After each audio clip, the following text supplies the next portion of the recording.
Some mornings I wake up already overwhelmed, already spinning. Before my feet even hit the floor, I'm already slightly panicking about the day ahead. My to-do list is already running.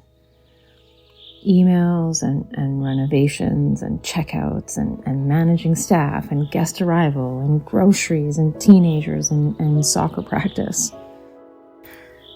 I so easily slip into control mode, just organizing and managing and fixing, trying to stay one step ahead of this never-ending chaos of business and motherhood and life.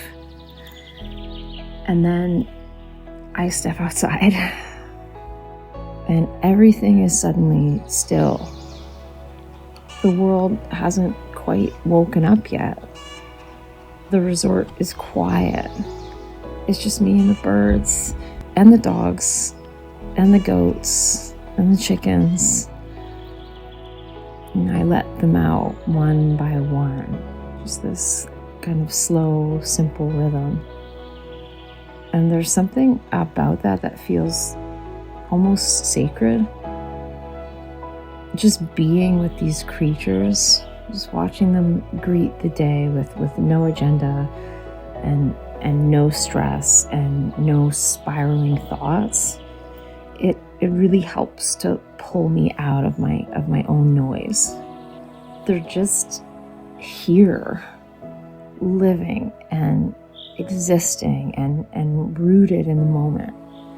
Not micromanaging, not planning, but just being here. And somehow that helps me get over myself a little bit. It softens the edges of whatever I'm carrying and reminds me that I'm not separate from this place. I'm a part of it, truly. Just another creature trying to live well. And my garden, this place, it doesn't care how productive I've been. It doesn't need me to perform.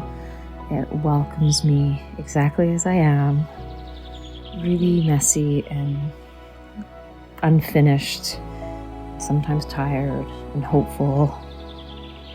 And there's no such thing as a bad mood in the garden. I've learned that.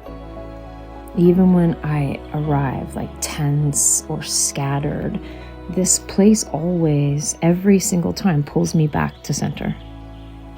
The way that the sunlight filters through the trees, or the quiet hum of bees, or the smell of basil, it's all just this invitation to slow down.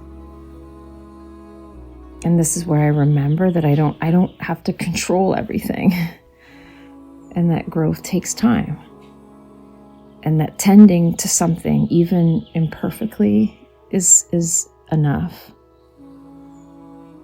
The garden shows me how to trust the process and to let things be wild and to let go a little and to begin again. And when I do, when I start my day like this, it doesn't feel so heavy.